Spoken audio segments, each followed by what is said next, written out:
Stars Podcast. This is the Let me talk to you.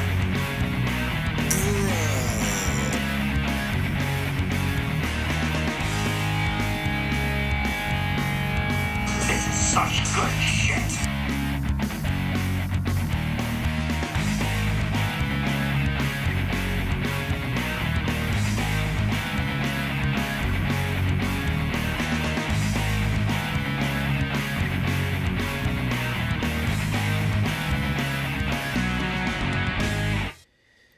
back to a normal Friday podcast this week. Finally, got the classic retro content in store.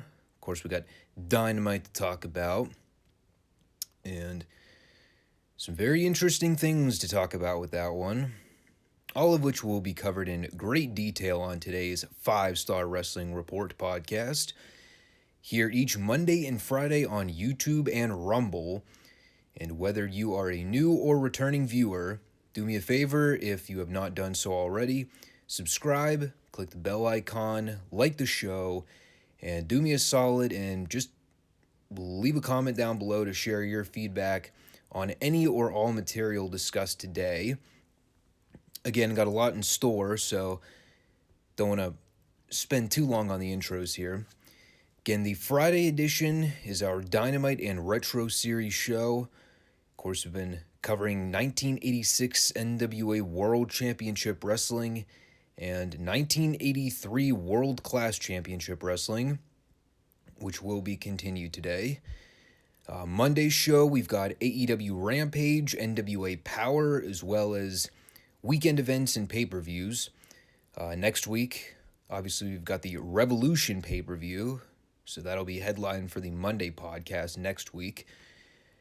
This upcoming weekend, I don't believe there are any major pay-per-views or shows, so Monday might just be another Rampage Power rundown, but we will see.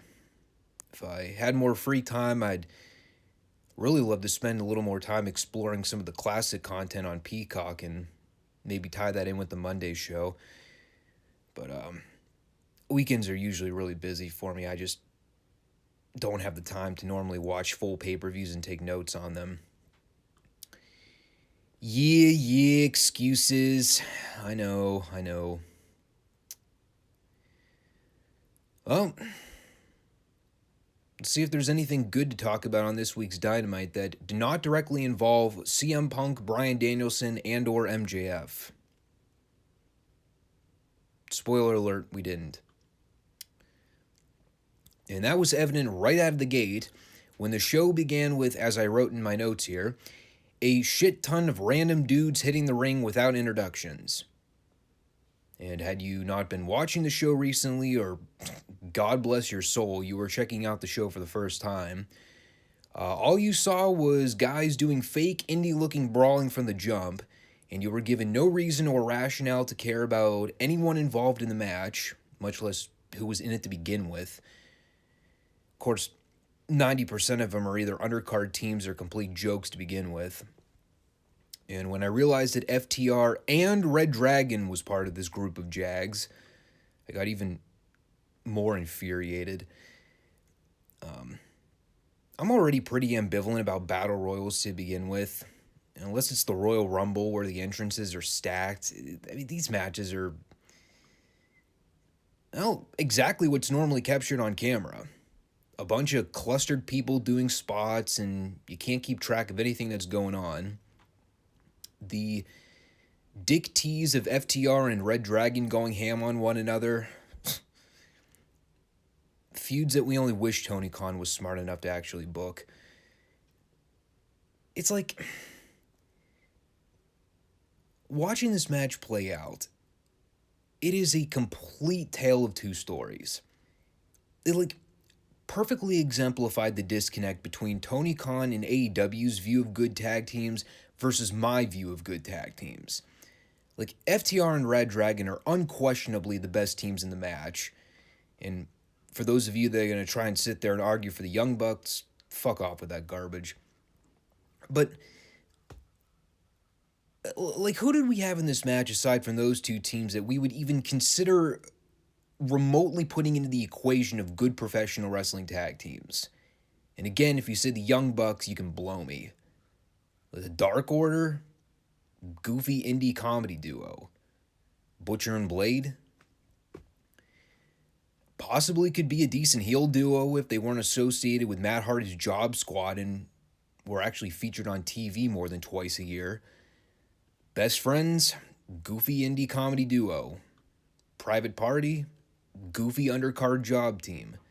The Gun Club, could be a solid undercard tag team in the interim, but they're certainly not an FTR Red Dragon level. And of course, that's not even getting into the whole Santana and Ortiz thing. Seriously, what the fuck was that? So last week, Santana beat Chris Jericho clean in the middle of the ring.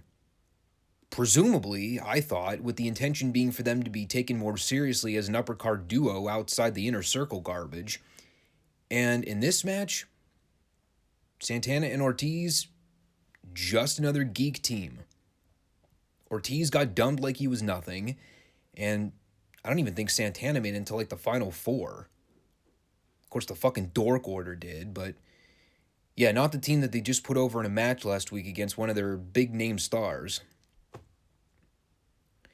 You know, for all the talk about AEW's stacked tag division and like the quantity of AEW's tag division, I can't argue the fact that it's stacked or has quantity. Whether or not more than 80% of them are any good is another argument entirely. Off the top of my head, aside from FTR or Red Dragon, I honestly can't name a single team off the top of my head that I would even consider ranking as a great team, including the current champions. Yeah, I like Jungle Boy and Luchasaurus a lot, but to say those guys are on the same level as Fish, O'Reilly, and FTR in terms of ability and skill, chow, please. Now that said, I love the finish. O'Reilly dumping Matt Jackson's overrated beta ass to win the match for Red Dragon. I actually kind of mildly popped for that. Granted, I farted at the whole deal later in the show where I heard that the Bucks were getting a second chance in next week's qualifying match to determine the third team for the pay-per-view. Of course, the fucking Beta Bucks were going to get another qualifying opportunity. Meanwhile, FTR, yeah, I guess they can pound sand. Of course, it's never actually explained how the Bucks get another chance to qualify, other than the fact that they're EVP, so they get seniority over everyone else in the division. So yeah, that whole match sucked. As did the Afterbirth stuff, which came with its share of WTF moments. Okay, so first off, Hangman Page hits the ring for Storytime promo on Adam Cole. Well, actually, don't want to get ahead of myself here. First, let me address the part that really sent me up a wall. So Page is in the ring fighting Red Dragon 2-on-1, and Adam Cole comes in to try and get the jump. Page ends up firing back, teases the buckshot, Cole gets pulled out by the heels. And because these people have no idea what they're doing, they have John Silver run down, jump the Undisputed Era, and he throws Kyle O'Reilly back into the ring so Page can hit him with the buckshot. After the fucker just won a battle royal for his team in order to qualify for a tag title shot at the pay-per-view. Meanwhile, in the same segment, O'Reilly gets laid out like a geek. Can't make this shit up. Stupid. So then Page gets on the stick, does some WWE light verbiage on how he's going to dig a grave for Cole at the pay-per-view and bury him 6 feet under, some stupid shit like that. And we were 15 minutes into the show. I was already over it and just kind of wanted to turn the show off entirely. And quite frankly, at this point, if they're even considering main eventing the Cole Page title match at the pay-per-view over the Punk MJF match, these people are even more moronic than I'm giving them credit for. But let's talk about something worth discussion. Let's talk about this MJF promo. Heard a lot of reports on this in the last couple days. A lot of people were head over heels for the segment, and not without cause. MJF, man. I'll tell you something. He's a rare entity in the wrestling business today. He's one of those guys that when he comes out to pick up a stick, he has my undivided attention from beginning to end. There really aren't too many guys left today that had that sort of psychological ring presence where when they get that mic time, like you just stop everything you're doing and you're just listening to every word they say. Like Flair, Dusty, Piper, Macho Man, Rock, like that kind of level of intrigue. Hell, I'll even throw guys like Sid and Steiner in there because like those guys had what I like to call the train wreck level promo ability, where every time they had a mic in hand, you just couldn't help but pay attention because you didn't know what the fuck those lunatics were going to say. Now, is MJF a Ric Flair or a Dusty Rhodes or even a Roddy Piper on promos? No. And I love MJF, but I mean, it's apples to oranges. You're talking about a whole different generation of star power with those other guys. I don't think you're off base, though, if you make the claim that MJF's the best promo in the business today, or at least in the top 2 or 3. He's the kind of guy that when he mentions in his promo that he used to cut promos in the mirror as a kid until his voice was hoarse, you believe it. I don't deny for a minute that MJF was the young Mark fan that loved professional wrestling so much, and he knew he wanted to get into the business at such a young age that he took the initiative to practice promos in front of a mirror in order to learn the confidence of being in front of a camera and learning facials and pacing. Like when he's out there talking about growing up as a CM Punk fan, mentioning the photo from last week that Punk dismissed as just another Friday for him, I could totally believe that MJF was sincere when he said it was the most important day of his life. Now, granted, there was the snide part of me when MJF was talking about trying out for the football team and coming into school, getting beaten up by his teammates with rolls of quarters. But that it was fine because he knew that very night he was going to meet his hero CM Punk for an autograph signing. I'm just thinking, really? You just so happened to be headed to meet your childhood hero CM Punk at an autograph signing the same day you get pummeled by football jocks and get called a bunch of anti-Semitic names?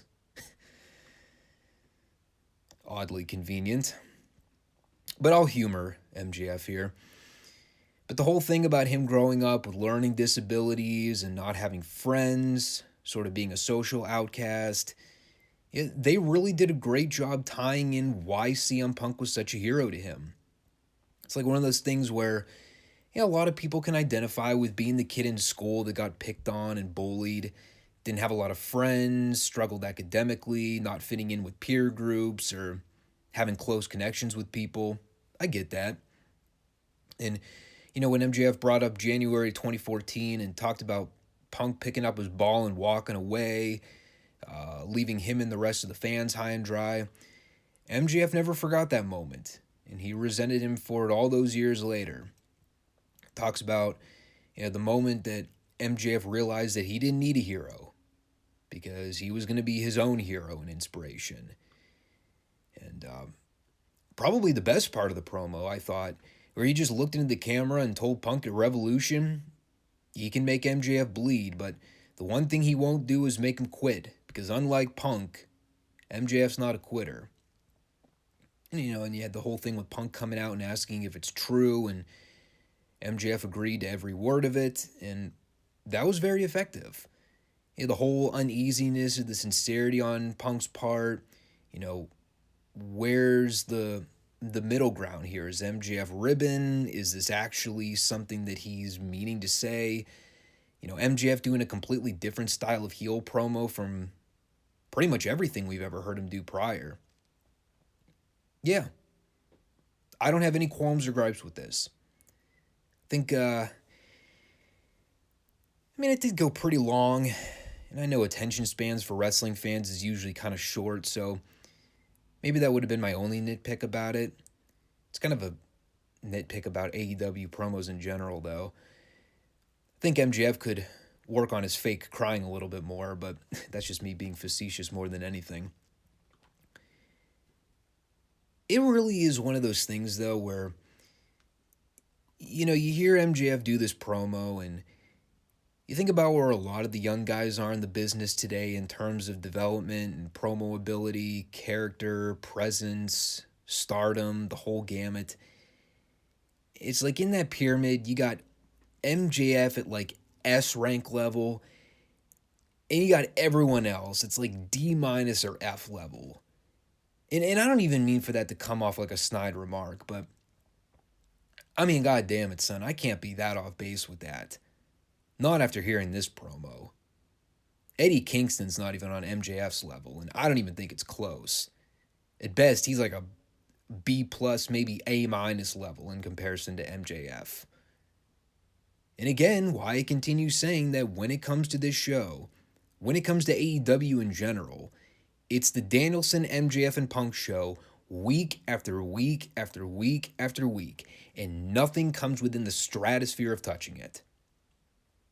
It's old school Mid-South NWA style wrestling from those guys versus all the other indie level material that everyone else is involved with on this show. I mean, if AEW Dynamite was a 30-minute program every week and just featured Bryan Danielson, CM Punk, MJF, and maybe sprinkle an FTR in there, like, this would be the best wrestling show without question. Unfortunately, these guys also have to share a program with the likes of Orange Cassidy and the Beta Bucks and all the other horrible trash we get every week on this show. And after that super serious, super captivating, super dynamite promo, what does Excalibur follow that with? Coming up next, Kings of the Black Throne versus Death Triangle. Talk about coming down from a high. And I swear to God, man, as soon as I saw Alex Abrahantes come out with that Grim Reaper outfit, I fucking lost it. Now that might have been the hardest I've ever laughed watching an AEW segment. Penta El Cierro Miedo, Pentagon Jr., Penta Oscuro. Doesn't matter what the fucking name change is, he still sucks. Dude can't go 5 minutes in a match without doing a stupid pointless flip dive. And the crowd was deader than a funeral home watching this match. They did not care at all. Quite frankly, who could blame them? Like, Malachi Black's been irrelevant since he jobbed to Cody. Brody King's already a jag, and Pac and Penta are really only teaming up right now because Phoenix is still out with an injury. I still have no idea what the House of Black is or what their motivations are. Not that I ever cared that much to begin with, but could they at least try? This match had one of the dumbest things I've ever seen in a match before, too. A spot which included, I'm not making this up. I'm going to do my best to paint this imagery for you if you didn't already see it. So Penta comes into the ring illegally. Brody then hoists Pac up onto Penta's shoulders so that he could chop Pac in the chest, who then proceeded to give a poison rana to his own partner. Fake. Circus level fake. Of course, Black does the job in the end, which, I mean, I guess had to happen if they didn't want to bury this new dumb incarnation of Penta O Screwball or whatever he's going by now. Him and his stupid shovel gimmick. Guess that's going to be a spot in every fucking Penta match now. We're going to get to see him carry out a graveyard shovel to the ring while Alex stands there looking like a vampire. God. The Aftermath deal with Buddy Matthews showing up as the third addition to the House of Black. Again, who fucking cares? Like, AEW's got half the human population signed to a contract right now, and they're already putting Buddy in a faction where he'll end up being nothing more than a bit player.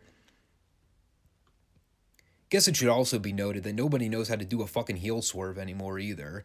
Like, as soon as Buddy does the confrontation with Mulkey, you get Pac methodically hanging in the periphery, just waiting for Buddy to turn and sock him in the face. Like, it's like one of those Russo swerves where if you didn't see it coming, what the fuck were you smoking? Apparently everyone in the crowd did, because as soon as Buddy turned, he got the canned heat reaction from the people where they were not passionately mad at Buddy for turning heel. It was one of those droning boo reactions. Like, I think we're supposed to boo this, so everyone do it. Boo. Meanwhile, you still get half the crowd chanting for Buddy. Like, God, these people are so fucking stupid. And I like Buddy Matthews too. I mean, that's what really sucks about the whole thing. I thought WWE could have done a whole lot more than what they were willing to do with him on the main roster. But, well, case in point, every former WWE guy that jumped ship to AEW. They show up, they walk through the door, and they're immediately inconsequential, or their debuts are botched so bad you immediately cease to care about them. God, this whole segment was atrocious. This is like indie level bad. Thunder Rosa partially saved me from pouring another drink in the follow-up pre-tape with her and Britt Baker. Apparently they're going to do a contract signing on Rampage. You know, because these people are so anti-WWE, yet they continue to break out every overdone WWE trope in the last decade. But, moreover, just like listening to Rosa cut that fiery babyface promo, it's like the only thing I can think is, God, she's a megastar. Yet who's the girl getting the big push right now? Greener than goose shit Jade Cargill. But that brought us to the Eddie Kingston-Chris Jericho promo. Jericho having security as a backup crew because, well, you see, he just wanted to talk. And of course, not even 3 minutes into the damn thing, and you've already got Kingston name-dropping sports entertainment and saying they're a few miles from Stanford, so maybe Jericho could go down the block and do some sports entertainment scripted garbage. But Jericho was in rare form tonight. He was super serious Chris Jericho. Whatever that means in 2022. But he basically spent the next 3 or 4 minutes burying Kingston, saying he looks like a jobber, how he never heard of him before he showed up in AEW, but when he saw his match with what's-his-name, I presume he meant Cody Rhodes, and then he heard him cut that promo afterwards, he realized that Kingston actually did have something. Of course, they have to drop a bunch of smarky insider terms like babyface, because his company's Bush League and doesn't even try to protect whatever's left of the business anymore. Oh, and by the way, going back to the whole burying Kingston thing, you wonder why I keep saying that nobody's a star in this company and everyone's an indie dork? Case in point, this promo. Talks about how Kingston finally made it to the big leagues at the ripe age of 38, which actually caught me off guard. I had to look that up to make sure Jericho wasn't ribbing. Sure as shit, Eddie Kingston's fucking 40 years old. Late bloomer. Of course, Kingston just wants to fight, but Jericho keeps insinuating that Kingston's jealous of him because he knows deep down that he's a loser, he can't win the big one, he's a failure, he doesn't believe in himself. All the while I'm thinking, this is supposed to get Kingston over how exactly? And I'm pretty sure Punk said a lot of this stuff before their match late last year, and what happened? Oh, Kingston lost to Punk at the Full Gear pay-per-view and pretty much validated every point Jericho was making in this very promo. And I'll just cut to the chase. It's Kingston versus Jericho at the pay-per-view, but Kingston doesn't want the dorky mimosa comedy AEW version of Chris Jericho. He wants the WWF version of Chris Jericho, which is pretty much what Kingston was implying. He wanted the first world champion version, the guy that even Triple H hated back in the day. So even in AEW's desperate attempts to bury WWE on all the fronts, they can't seem to help themselves but inadvertently put them over at the same time. Now I do want to be semi-constructive about this, so I'll play nice with AEW for a minute here. AEW's promo segments usually have some good material, and there was some good stuff in this, don't get me wrong. But the one thing that really stands out like a sore thumb is the length. They've got to monitor better how long their promo segments go. Because when you get to a point where you're actually counting the amount of times that Chris Jericho says you can't win the big one, you probably could shave off some overall time devoted to the promo. Like, in all honesty, let's take off the blinders and let's be serious for a minute here. What in the world did either Chris Jericho or Eddie Kingston say in this promo that necessitated to go 10 minutes? It's the same thing I touched on with the MJF promo from earlier. Great promo, great material, very good delivery, too fucking long. And this wasn't a great promo by any stretch. I mean, probably why the time length stuck out to me here. I still have no interest in this feud, and really the best case scenario at this point is for Kingston to go in there, smash Jericho at the pay-per-view, and Jericho goes away for 6 months so I don't have to watch him suck the life and energy out of me on this show every week. That's what I'm hoping for, not giving my hopes up. Let's see. Andrade's wrestling Sammy for the TNT title on Friday. I don't care. We had the Ricky Starks versus Job Order guy in the ladder qualifying match, which, I don't know, I kind of just scoffed at. Didn't 10 just do a clean job to Adam Cole this past Friday on Rampage? Why the fuck is this guy getting rewarded for that loss by getting a qualifying opportunity for a ladder match? Most of the match happened during the commercial anyway, so there's really not even a whole lot to write down about it. Finish was a clever idea in theory. Poorly executed.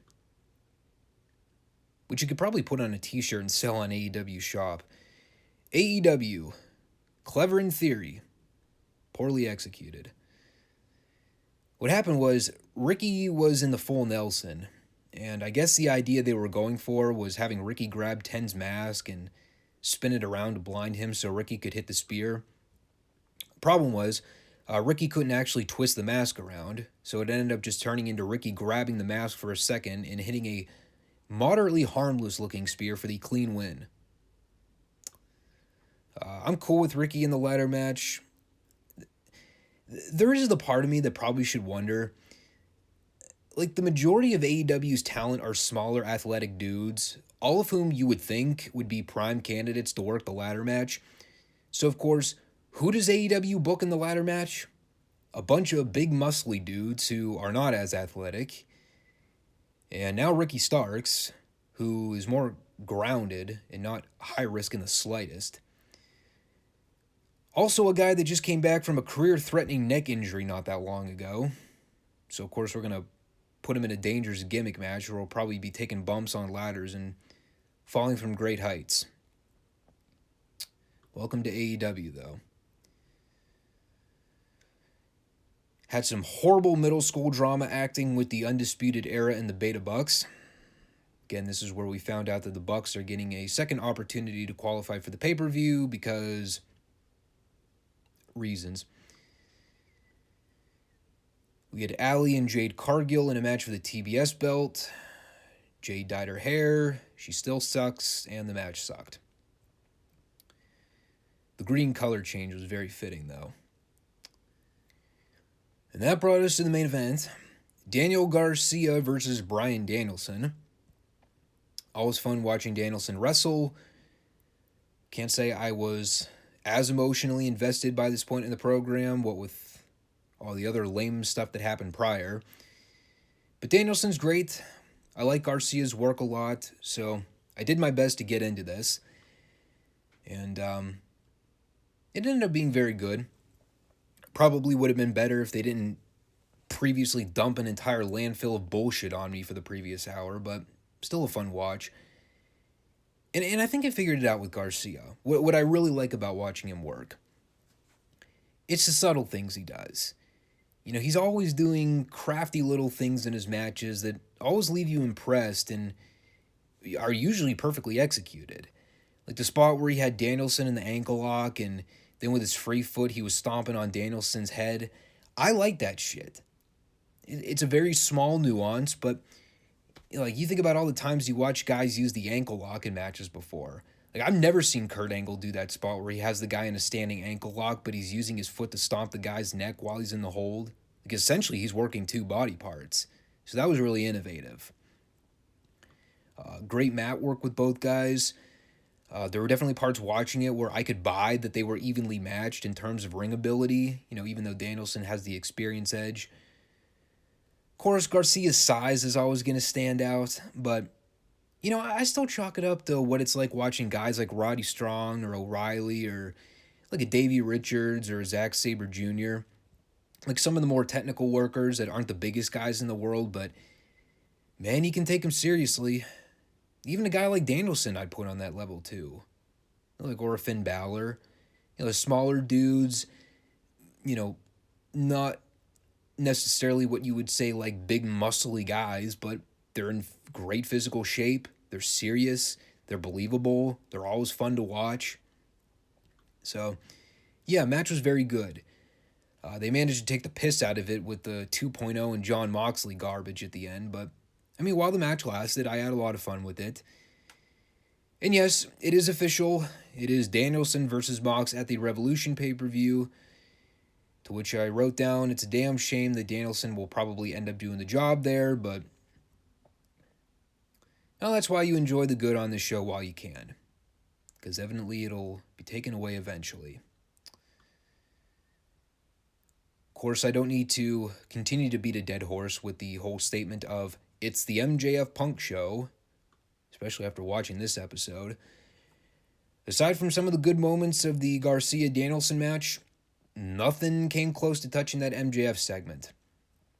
I would go as far as to say that that was the best promo I've ever heard him do, and there have been a lot of very good to great MJF promos on AEW. In a lot of ways, I think my main takeaway from that whole promo was finally getting a real understanding of why MJF is the man that he is. Why he's an unlikable prick douchebag, yet he embraces it till kingdom fucking come. He doesn't have any close friends. He doesn't really have a lot of close connections. He's basically been a social pariah all his life. And now that he knows CM Punk isn't the hero he ever wanted, MJF is and has been for a long time now his own hero since basically 2014. It's character development. It's a hell of a lot better than whatever character dynamic Cody Rhodes was trying to portray for months. I mean, that really was like a full circle closure to giving people a real understanding of how MJF came to be who he is today. It's great. It's storytelling is what it is. I wish I could have more positive things to say about all the other stuff AEW does week after week. But can't do that when everything else is bottom of the barrel level of horrible by comparison. I mean, in a way, like, I've been watching this show for so long now, I guess subconsciously I've just accepted the fact that AEW is what it is now. There's going to be a couple segments here and there that I like, but by and large, a lot of the show just isn't for me. I'm still holding out hope that something or someone will come along in the future that, you know, might give me something to consistently talk about that I would consider good, aside from the actual current real 3 pillars of AEW, not that artificial t-shirt that they have printed that they're selling on their shop website. I'm talking about the actual 3 pillars. The fuckers that have been carrying this company for the last 6-7 months now. So, yep, that was Dynamite. Now transitioning over to good wrestling. Let's talk about NWA World Championship Wrestling from February 26, 1986. And think it's safe to say we were in for a good one this week when the first thing we get on the show is a video package of gorgeous Jimmy Garvin and Precious, showing up on World Championship Wrestling as only Jimmy Garvin knew how.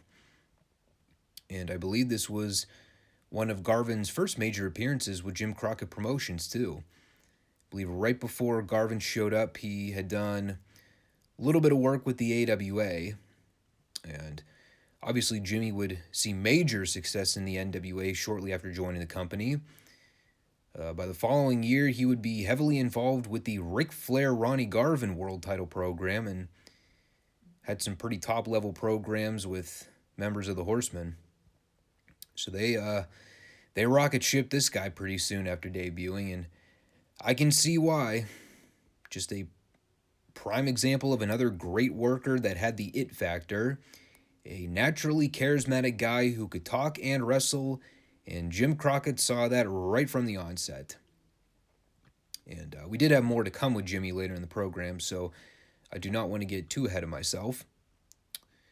We get a Rock and Roll Express promo at the booth, and they were in some pretty murky waters there for a minute with giving Robert Gibson the stick for all of 20 seconds.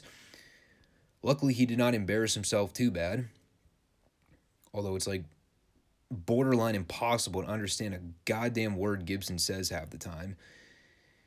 Not that there was anything of substance to the promo anyway, just to remind us that Jim Cornette's going to get locked in a shark cage and suspended above the ring, and the Rock and Roll are coming to get their belts back. First match is the Road Warriors taking on Bill Mulkey and Carl Stiles. The match lasted about as long as the music they had that played over it. This did have the classic Road Warriors job guy spot where they bolt down to the ring to clean house, and sometimes, not always, but sometimes during Road Warrior squashes, they'll just completely obliterate one guy and send him to the outside while they beat the shit out of the other guy. Usually ends up with the one job guy never actually tagging in or getting physically involved in any way. That is pretty much what happened to Bill Mulkey here. Animal and Hawk came in, kicked him out of the ring, and I don't believe we ever saw Bill Mulkey again.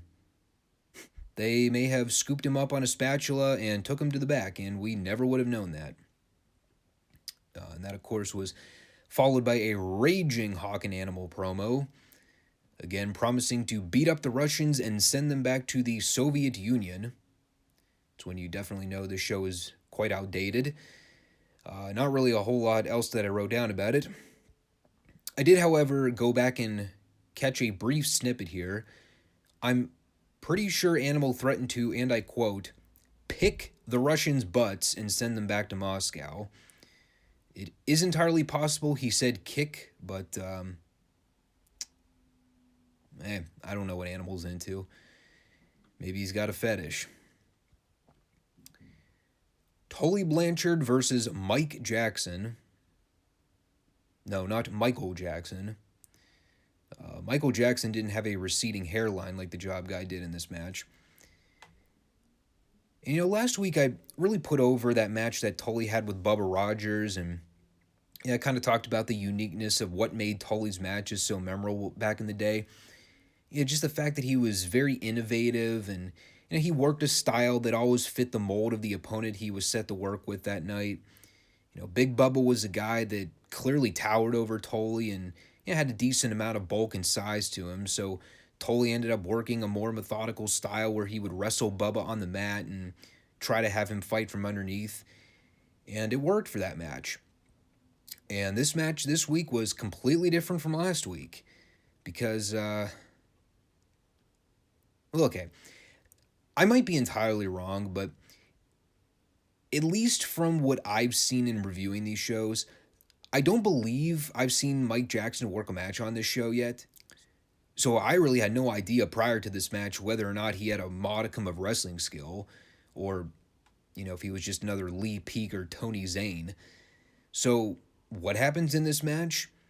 Well, Tully goes in there, he takes the guy lightly, and for basically the first few minutes of the match, Mike Jackson actually out-wrestles and outsmarts Tully. He's putting him on the mat in hammerlock holds, he's hitting some really nice looking arm drag takeovers and snapmares, the whole 9 yards.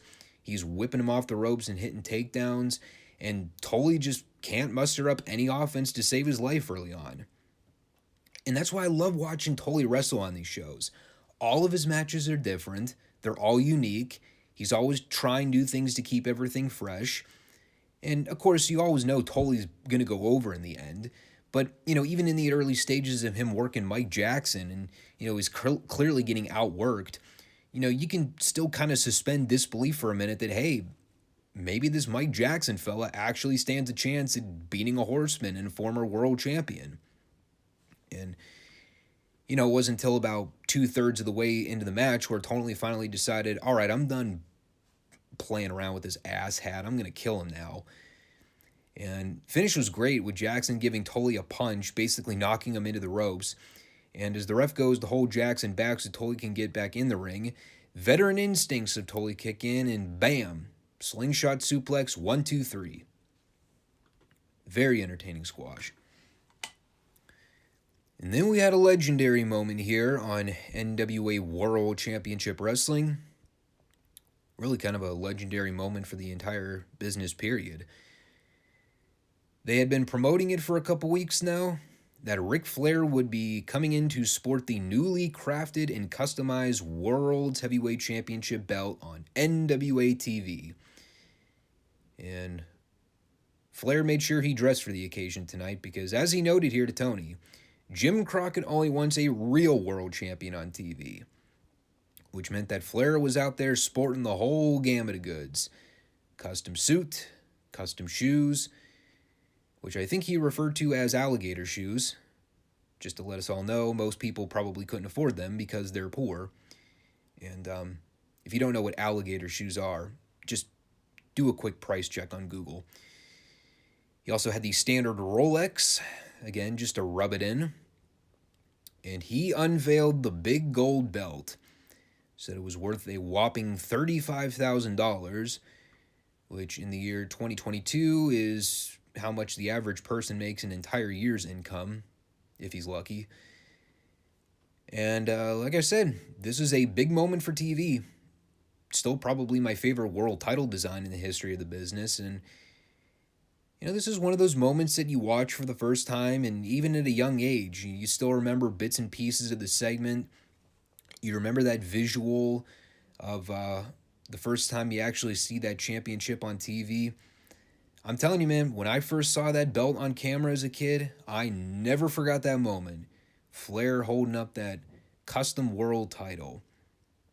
You think about all the belt designs in the history of the business, and you especially compare it to WWE today, where the belts are literally just interchangeable red or blue pieces of leather with a logo slapped on the front. There's no creativity, no thought that goes into the design at all. It looks like something the neighbor kids could have come up with some paper plates, hot glue, and fake jewels from the local Michaels. God, this is so great. And in fact, I was so immersed with the whole belt thing, I was just gawking at it. I completely forgot the material that Ric Flair had said in this promo. That's how much I geeked out for that belt reveal.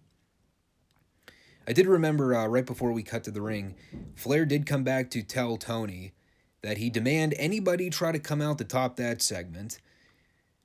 And that is immediately followed with a Baron Von Raschke versus Rocky King match. This did not follow the Ric Flair segment. I think this is the third or fourth Baron match in a row now where I partially fell asleep during the 2 minutes it lasted. Baron won with the claw.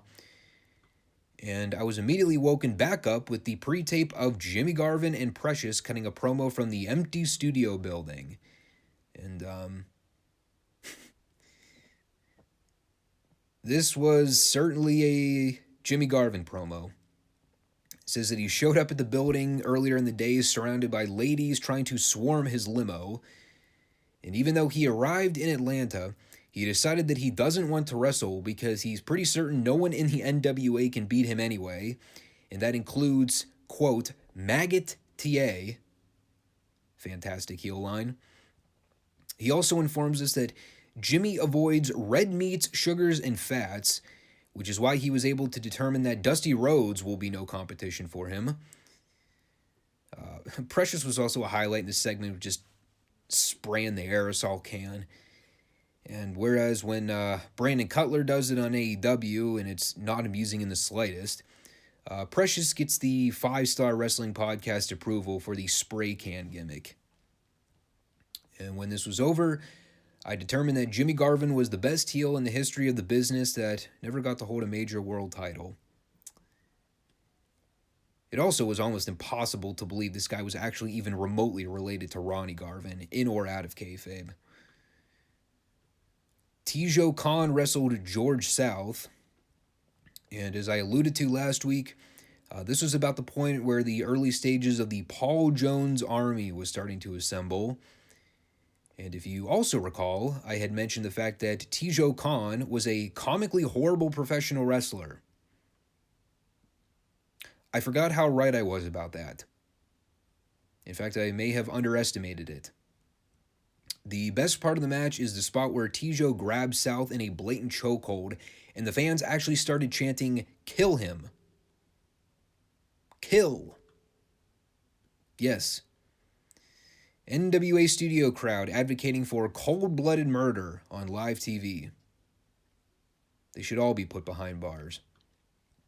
I think Tijo Khan also has the worst chops in the history of the business. In fact, they were so embarrassingly bad, I almost wanted to single-handedly apologize for anything critical I've ever said about any of the green AEW talent. Jade Cargill has better chops than Tijo Khan did. Think about that. And I think he won with a power slam.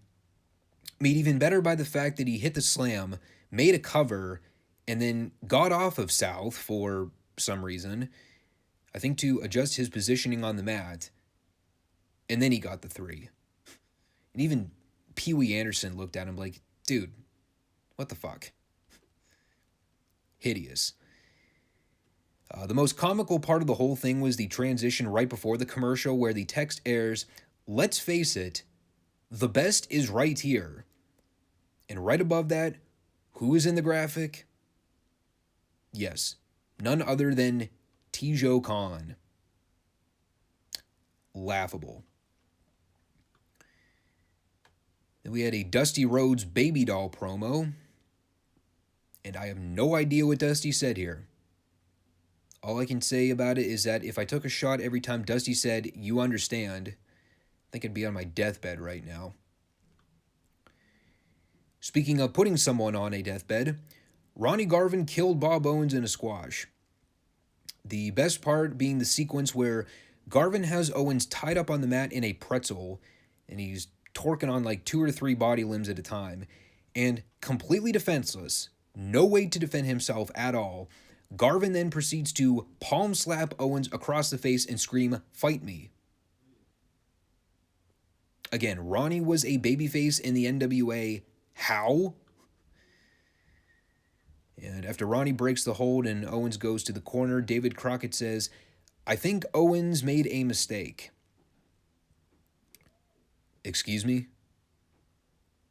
What mistake did Bob Owens make here? By getting to his feet after Garvin willingly broke a mat hold? Well, actually, now that you mention it, yeah, that probably was a mistake. If they booked me in a match in 1986 against Ronnie Garvin and I was getting the crap beaten out of me like Owens was here, yeah, I probably would have laid flat on my back and let the dude just put me out of my misery. I also believe we had chants of "murder him" from the crowd during this match. You know, man, say what you want about modern wrestling fans and some of the stupid chants they come up with at shows. When you have people advocating and chanting for men to permanently delete people on live national television, I think you may need to seek some counseling there. And I will just briefly say this about the follow-up Ron Garvin promo. When you follow a wrestling match with people chanting for murder by name-dropping Hitler and Charles Manson, maybe not the most appropriate material for a promo. And by the way, Ronnie Garvin signifying that anyone that cheers for Ric Flair are also the same type of people that probably cheered for Hitler and Manson. Again, I ask, this man was a babyface. How? So Flair came back out for a promo, and I actually decided to pay a little more attention to the dialogue here now that I got to see the New World's title displayed on TV.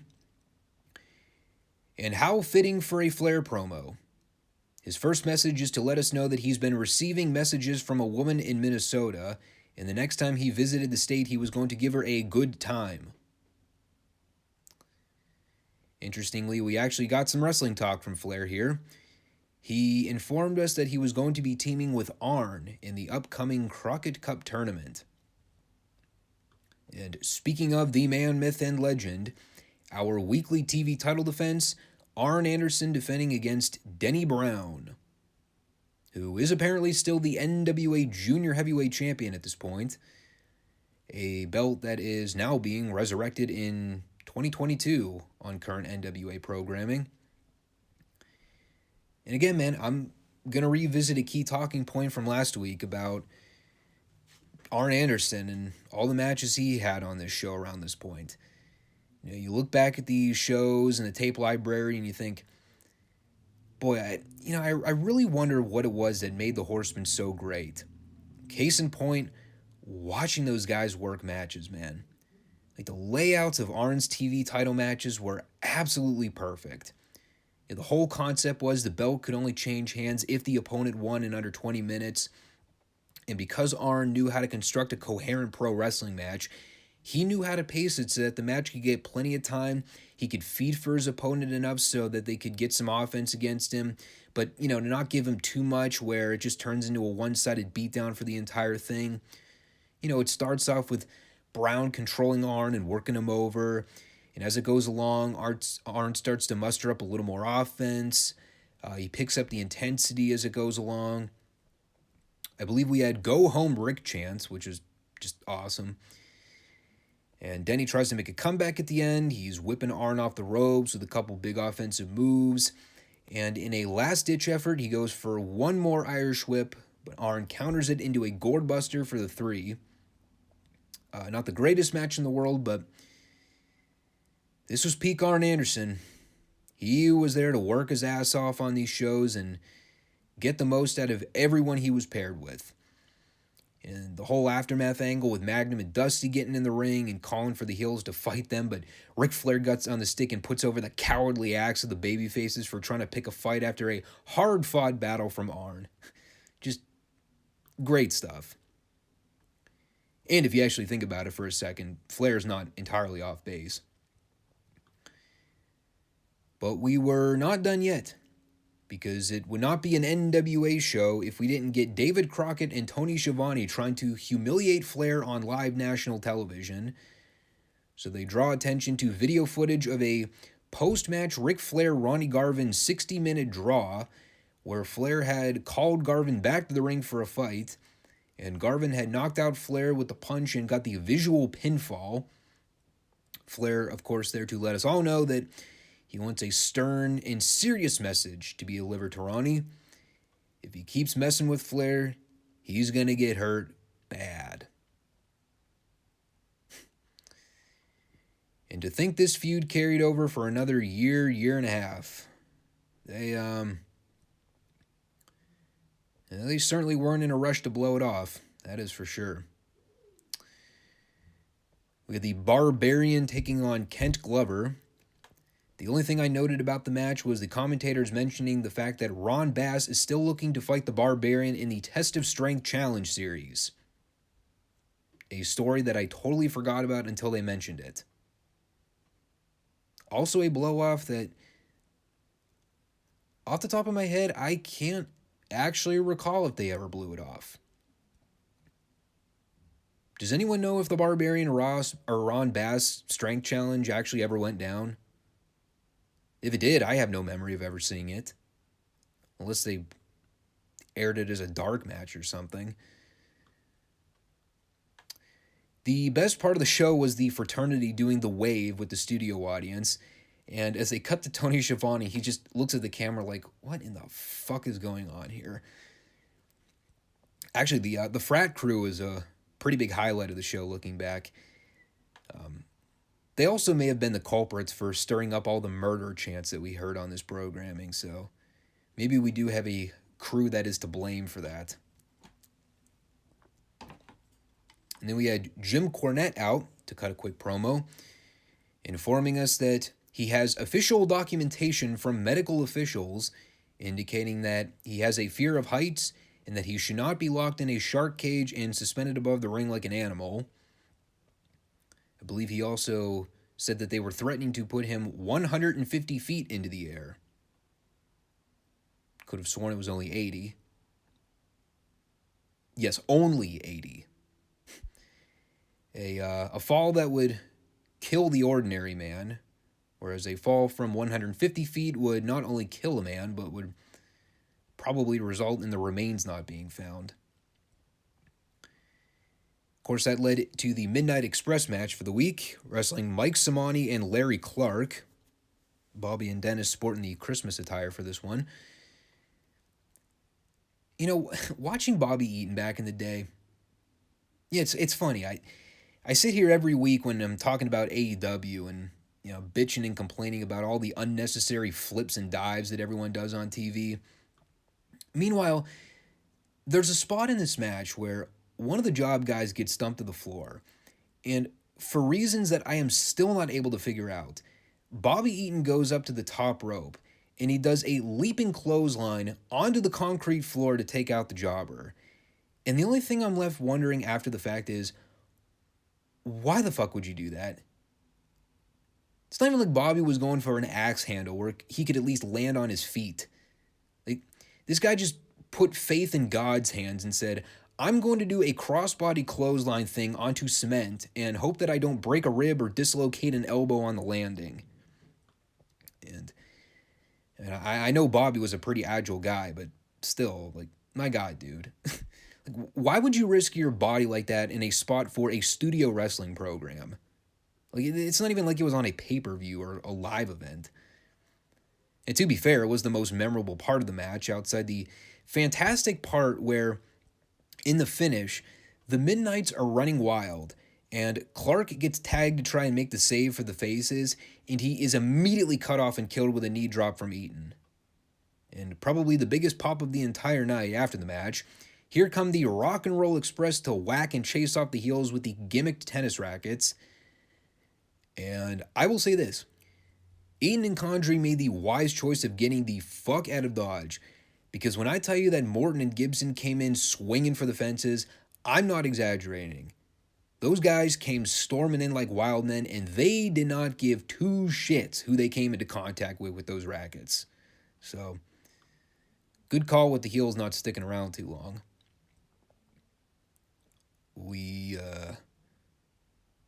Before that, we had Tully and JJ out to basically let us know that Tully was entering the Crockett Cup, and while he was not settled on a partner 100%, he threw Jimmy Garvin's name into the equation as a possibility. It is kind of weird looking back at this period in 86 with the Horsemen. You know, obviously you have Ole out right now, and the dynamic of the Four Horsemen is pretty out of whack here, with there essentially being like 3.5 members of the crew. JJ obviously being the half because he's not an actual in-ring worker. So instead of the Crockett Cup being Ole and Arn as a team and Tully and Flair, which would have made perfect sense, now it's Flair and Arn as a team, and Tully allegedly looking for another guy to fill in the gap. Rock and Roll Express took on Black Bart and Thunderfoot. I could be wrong, but I believe I heard either Tony or David bring up the fact that Black Bart and Thunderfoot could be seen as a credible team to win the 1986 Crockett Cup.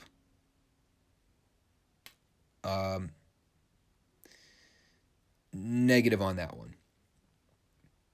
Although, give it credit where it's due, this was the first rock and roll match where I think I actually wrote down more than 2 sentences for a change. Bart and Thunderfoot actually got a little bit of heat on Ricky before Robert Gibson got the hot tag and ran wild. Ended up breaking down at the end. Bart tried for a running attack on the faces, but got sent over the top rope. And then the double drop kick on Thunderfoot got the win for the Rock and Roll. And that was followed with another Road Warriors promo, where I believe Hawk had referred to the Russians in this segment as, and I quote, Neo-Kami Zoob Dweebies. I tried Googling this terminology to see if there was any evidence to support Hawk's statement. I was unable to obtain anything involving the term Zoob Dweebies, but he sounded very convincing in his delivery. And that was followed with the Russians coming out to retort said comments about being Neo-Kami Zoob Dweebies. And aside from the fact that their promo was actually more geared toward Magnum TA, I made sure to write down that Nikita Koloff was out here dressed like he was ready for a retirement golfing session. Of course, he probably was, considering last week Nikita said that he is taking a strike from active competition until Magnum agrees to a U.S. Championship match. To which immediately the thought came into my mind after watching it, why doesn't Magnum just agree to the title match? I mean, it is a valid question if you've actually been watching the show for the last month or so. Magnum claims that he won't let the Russians take the U.S. heavyweight title from him, yet here we are weeks later, and Nikita is refusing to wrestle because Magnum keeps ducking him, and so far he hasn't necessarily been proven wrong, has he? I don't remember how long the whole story was with Nikita not wrestling on the TV show, but if it results in seeing Nikita in more casual street attire every week, I could go for a few more rounds. And at this point, we had about a minute left in the show following the Russians promo, which means that we had just about enough time for a get your shit in and get out Magnum TA match. And, well, that's exactly what it was. And then we had a great close to the show with Magnum and Nikita getting into the tussle on the floor with guys from the back coming out to do the pull apart. Of course, Dusty has to be the fucking center of attention by dogpiling on everyone midway through the brawl. And it was a pretty heated ending to what was otherwise a fairly decent TV show. The highlight is probably the unveiling of the big gold belt, but there was some fun wrestling on the show too. David Crockett being back, now that put a smile on my face. Again, man, anyone that ever said that they did not like David's commentary back in the day, I want to know what those guys were watching. Especially in today's culture of god-awful wrestling commentary.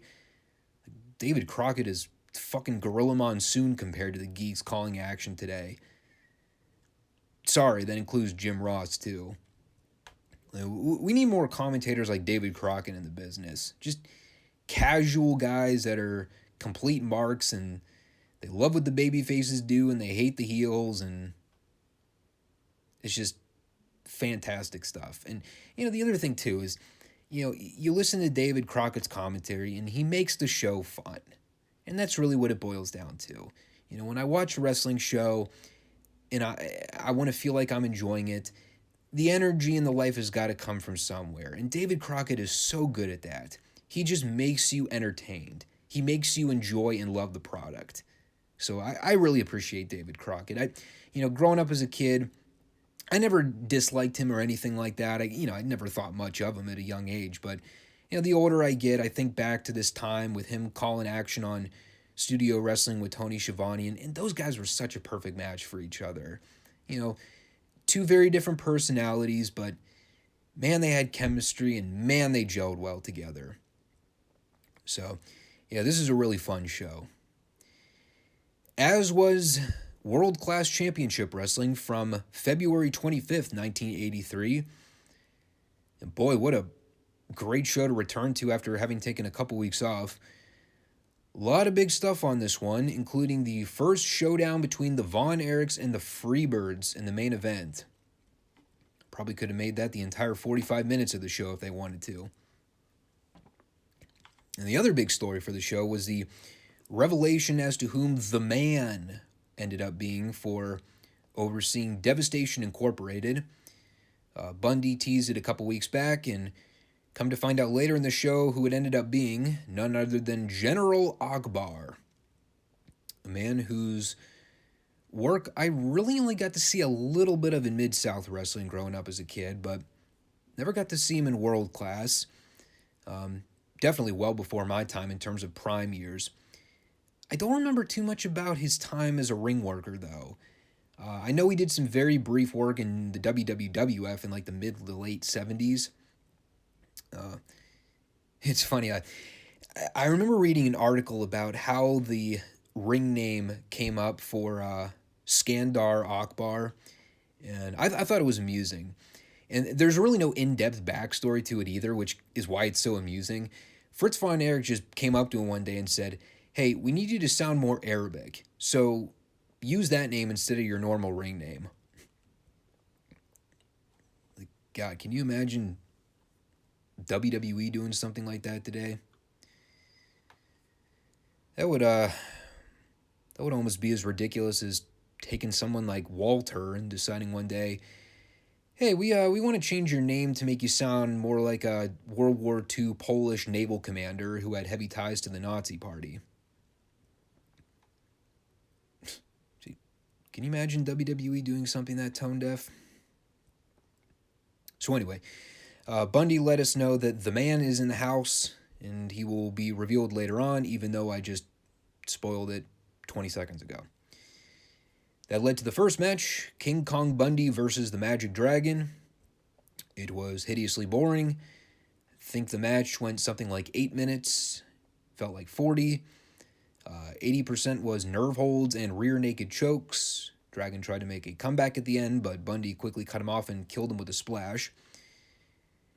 It was also mentioned somewhere in this match that the Great Kabuki had been taken out by, of all people, the Great Yatsu. To which I actually had to pause the show to look him up because I had totally forgotten about Yatsu and the fact that he already had a showcase match on this show not that long ago. I also had believed Yatsu was a heel at that point, but apparently he's a babyface now after apparently taking out a member of Devastation Incorporated. Coming back from the commercial, we had Bill Mercer interview the Iceman, King Parsons. And King Parsons, a man with crazy dreads and very outlandish looking attire, I was genuinely surprised to hear how soft-spoken he was. He just came in and he's humbled to be in World Class, get the opportunity to wrestle the top-line talent. Says he has some beef with Arman Hussein to settle, and he's going to TCB tonight. Take care of business for all of you not attuned to what the cool kids are calling it. It was not as legendary a debut as the debut of gorgeous Jimmy Garvin to World Class. Go figure, we're just talking about his debut with NWA World Championship Wrestling in the previous segment, and here he is in 1983 making his debut with World Class Championship Wrestling. Funny how that works out. And he's not accompanied by Precious here. He has Sunshine as his arm piece during this period. Another wrestling valet that I really don't know all that much about. I don't think she lasted that long in the business either. Maybe only 3 or 4 years. But Jimmy Garvin was here to basically let everyone know that he's here to compete in World Class, but he's not going to let the Dallas staff film his matches. And Mercer reacted to this in the most appropriate manner possible by just nonchalantly calling his bluff, saying, well, not sure how everyone's supposed to see how great you are if we don't get to see the match. And even at the time, I'm thinking, yeah, right. They'll find a way to skirt this whole thing. Ain't no way they're actually going to do a segment where Jimmy Garvin comes out for a match and it's not actually captured on camera. Oh, how I was wrong about that one. We will get to it. We actually got Arman Hussein in a match this week, and he wrestled the debuting Iceman King Parsons, and this went pretty much as perfectly as it could have if they wanted to get a guy over with the Dallas Faithful in one fell swoop. Parsons got the jump on Hussein in the corner, gave him a back body drop right on his ass, or tailbone, as Mercer referred to, hit a body slam, and got the 3. And the people went apeshit. Hussein comically rolled around the ring mat like Randy in the snow from the Christmas Story, and I loved everything about this. As did I love everything about this Jimmy Garvin segment. So he's scheduled to come out and wrestle Al Madril, and Garvin gets in the ring. He walks up to Mark Lawrence, the ring announcer, and he goes, "If you think I'm going to let the cameramen film this match, you got another thing coming, Buster. If they want me to wrestle, the camera's got to go dark." And Lawrence's reaction is great. He just goes, "Well, I didn't hear anything about that, but if that's what needs to be done in order to get the match underway, so be it." Which is completely ridiculous on the surface if you think about it for more than 2 seconds. Well, this is a televised sanctioned wrestling match, but no, hypothetically, we could just do the match without filming it. Surely that won't piss off anyone watching at home. And like I said from the previous promo, I'm sitting there thinking, yeah, good one, guys. All right, let's get some officials in there to put Garvin in his place and get this thing underway. So out comes David Manning to bicker with Garvin. He goes to take a walk unless they comply. So what does Manning do? Well, he walks over to Lawrence and tells him, "Well, we have no choice. Cameras are going to go dark for this match." What? This was genius. Like, why the fuck was this never done in the history of the business since? You talk about all the over-recycled, regurgitated stories throughout the history of wrestling. No one ever thought to recapture this one? I presume Garvin won. If they even actually aired the match. I guess we'll never know, considering we didn't see it. They better do this every week. I had no recollection that this was a gimmick that Jimmy Garvin ran with in World Class. That then led to a pre-tape of Devastation Incorporated at, I think, what was supposed to be a press conference setup. We had a topless Bundy in shades, no buys, General Ogbar in the middle, and someone else on the right, as well as 2 girls standing behind Ogbar in some kind of Arab garb. And Ogbar talked about, well, a whole conglomeration of things, actually. He touched on the Great Kabuki situation, briefly mentioned something about Kamala's pending debut with the group, vows to put the Von Erich family out of commission for good, and under the jurisdiction of Bundy, Devastation Incorporated will be an unstoppable force in World Class. This was also made better by Ogbar proceeding to then turn it over to the press for questions, and then he basically refused to answer any questions. Awesome heel move. But even with all the other good stuff, this show was all built around one match. The big 6-man showdown between the Freebirds and the Von Erichs. I believe the first of many in the history of world-class programming. Perhaps one could argue too many. But the people were hot for it. This was essentially 2 full months in the making by now since the Freebirds' turn in the cage door incident with Kerry Von Erich at the Christmas Star Wars show. And I'll tell you this, man. When Michael Hayes was in there with Kerry Von Erich, and Hayes went to hip toss him out of the corner, and Kerry reversed it and started firing up on all the heels, I can't even begin to describe how electric this crowd was. This is that kind of nuclear crowd reaction that people can only dream would ever happen in the business anymore. It was an all-action tag match from bell to bell, and goddamn was it a lot of fun. Also logically paced, which is why I loved it so much. It wasn't one of those modern-day multi-man tag clusters where it's just guys hitting a bunch of superfluous garbage on each other for no reason. The Von Erich started running wild on the heels. Kevin Von Erich got cut off in there momentarily. David Von Erich got a first hot tag, but he ended up getting cut off and worked over for a little bit. There's a pretty scary moment in there about midway through or so where Terry Gordy went to give Kevin the guillotine drop over the top rope. I thought Kevin had actually snapped his neck on the rope and died. Again, more heat on Kevin, which is perfect, given the fact that, again, he was a smaller and younger of the Von Erich crew. The perfect guy to get the heat on. Perfect sympathetic babyface.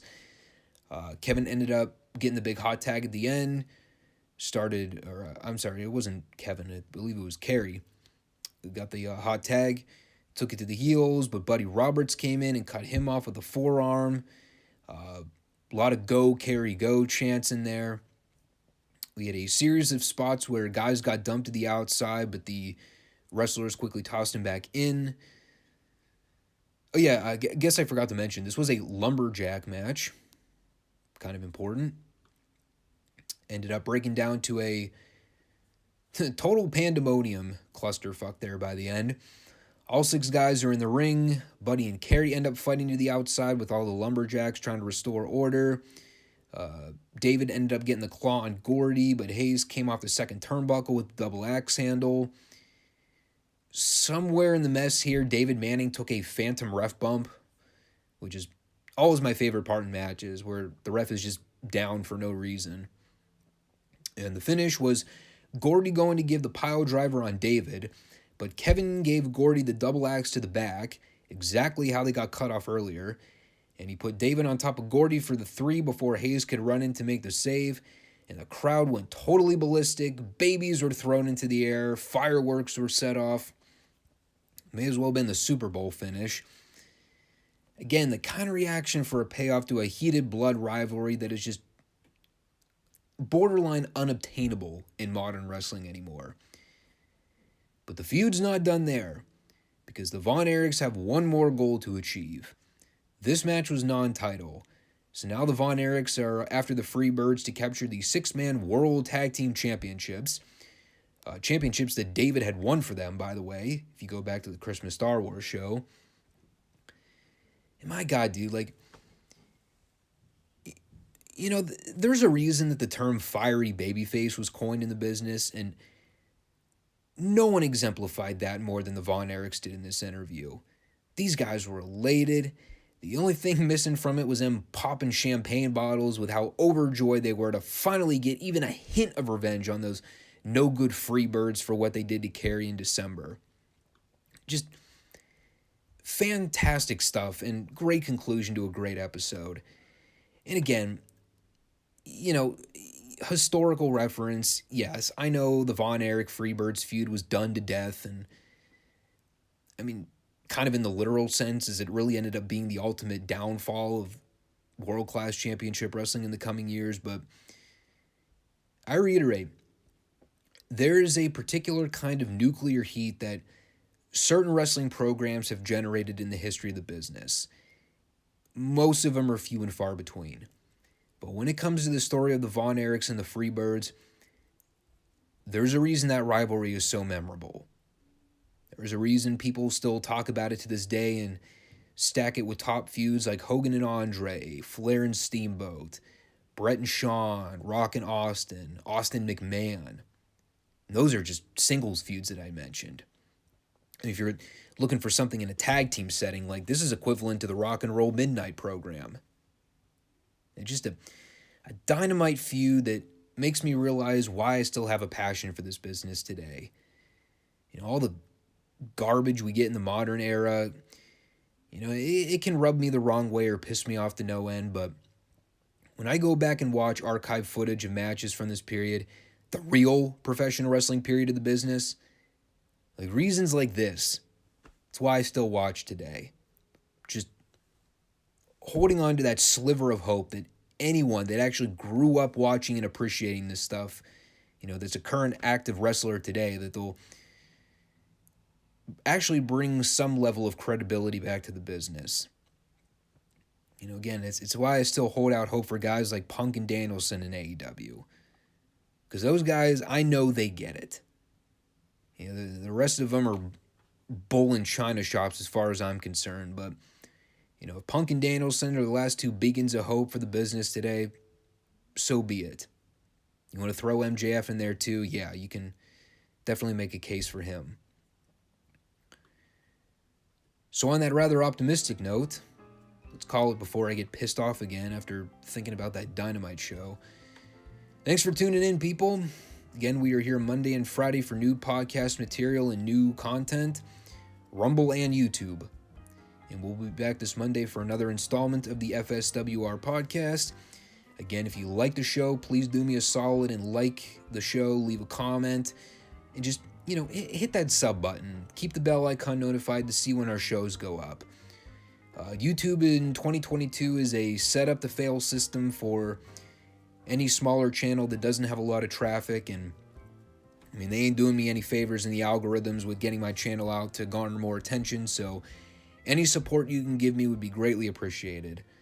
Until Monday, take care. Peace.